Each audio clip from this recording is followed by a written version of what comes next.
Ismail Haniyeh की मौत की गुत्थी सुलझने का नाम ही नहीं ले रही है। आखिर इस्माइल हनिया मारा कैसे गया, सवाल सभी तरफ यही है। ईरान इस पर चुप्पी साधे हुआ है, जांच की बात कह रहा है।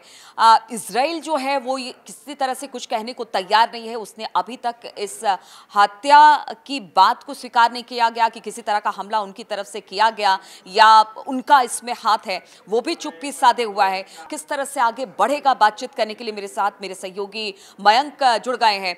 मयंक, जिस तरह से हानिया की मौत हुई, अब तक वो गुत्थी सुलझी नहीं है।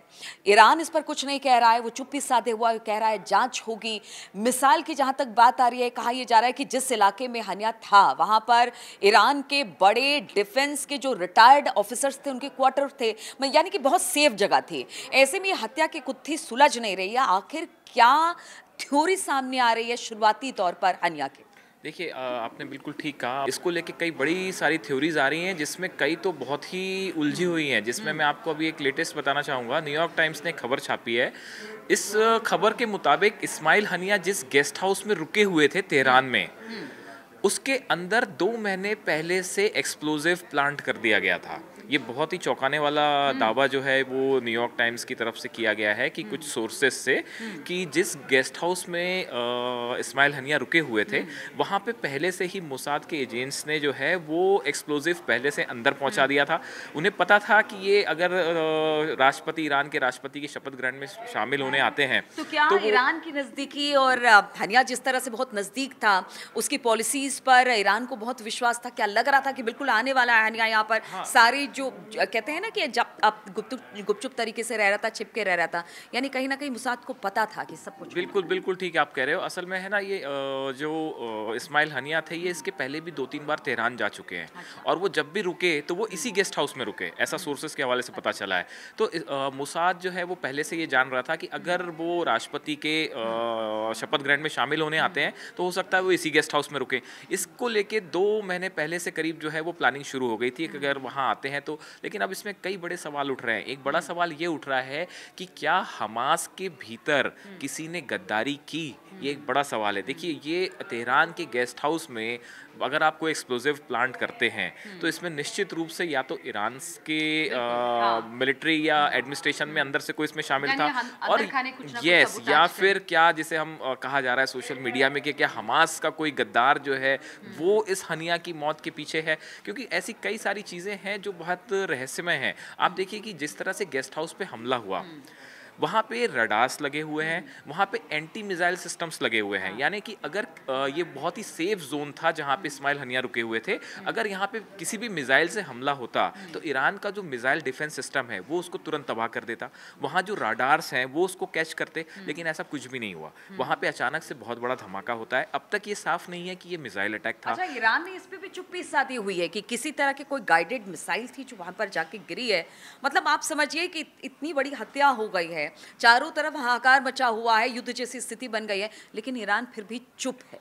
बिल्कुल बिल्कुल। और सिर्फ ईरान ही नहीं, अब तो हमास भी ये कह रहा है कि वो इंतजार कर रहा है इस बात का कि ईरान की तरफ से इस पूरे मामले की जांच हो रही है और क्या रिपोर्ट सामने आती है। तो अब इसमें जहाँ तक हमले की बात है तो इसमें 2-3 थ्योरीज है कि पहले हमने चर्चा की थी कि आ रहा है कि भाई इन्हें F-35 जो फाइटर प्लेन है अमेरिका का, उसकी किसी मिसाइल के थ्रू इनको मारा गया, या फिर कोई ड्रोन से गाइडेड मिसाइल थी उससे हमला किया गया। लेकिन इसकी संभावनाएं बहुत कम है नीलू, क्योंकि ये जिस एरिया में हमला हुआ है वहाँ पर ये दोनों चीज़ थोड़ी सी मुश्किल है कि ईरान की राजधानी तेहरान में कोई मिसाइल अंदर तक ट्रेवल करके आ जाती है और ईरान को पता ना चले, राडार्स कैच ना करे, एंटी मिसाइल सिस्टम काम ना करे। ये तो रहस्य है। देखिए, सबसे बड़ा सवाल अब भी यही बना हुआ है कि ऐसे सिक्योरिटी जोन में, और खास तौर पर हनिया जिस तरह से अपने आसपास पूरी सिक्योरिटी लेकर चलता था, वो ईरान का गेस्ट था, इतनी बड़ी चूक कैसे हो गई? लेकिन सबसे बड़ा सवाल मयंक यही है कि चूंकि अब ये मौत की गुत्थी है, इसको सुलझाने की पूरी तरह से कोशिश की जा रही है। सभी देश अभी अपने आप को बिल्कुल थामे हुए चल रहे हैं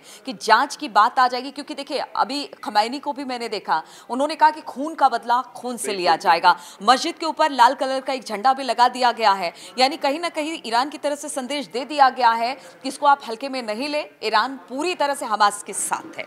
देखिए, आप देखें अगर पिछले 3 दिनों में 3 बड़े दुश्मनों को इज़राइल ने जो है ख़त्म कर दिया है। इस्माइल हनिया के पे अटैक हुआ, उनकी मौत हो गई।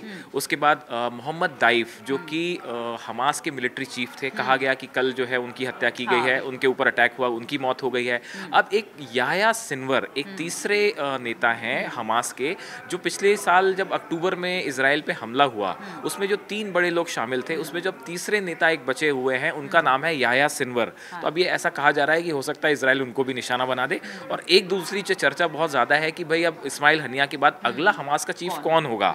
तो एक नाम जो है वो सामने आ रहा है, वो खालिद मशाल जो है, इनका नाम सामने आ रहा है। ये हमास के बड़े नेता हैं और इनका ये सबसे ज़्यादा पॉपुलर तब हुए थे जब 1997 में एक बार मोसाद की तरफ से जॉर्डन पे थे ये, इन पे हमला किया गया था और इन्हें जहरीला इंजेक्शन लगाकर मारने की कोशिश की गई थी उस समय। हाँ, लेकिन वो बच गए थे उस हमले में। उसके बाद से बड़े पॉपुलर हो गए और अब ये जो है सेकंड सबसे पॉपुलर नेता माने जाते हैं हानिया के बाद। तो अब ऐसा माना जा रहा है कि खालिद मशाल जो है ये अगले चीफ हो सकते हैं। और जैसा आप कह रही हैं कि अब जो लेबनान, ईरान, हमास और हिजबुल्लाह, ये सब मिलके हो सकता है कि अब जिस तरह से खबर भी आई है कि जो हिजबुल्लाह है उसने काफ़ी ज़्यादा रॉकेट दागे हैं शायद इजराइल पर। कहा, हालांकि इजराइल का कहना है कि बहुत ज़्यादा नुकसान नहीं हुआ, लेकिन पूरी तरह से अटैकिंग मोड पे है। कुछ ही घंटे के अंदर जो है वो 60 से ज़्यादा रॉकेट्स जो है इजराइल पे फायर किए गए। तो अब ये पूरा जो मामला है ये एक बड़ा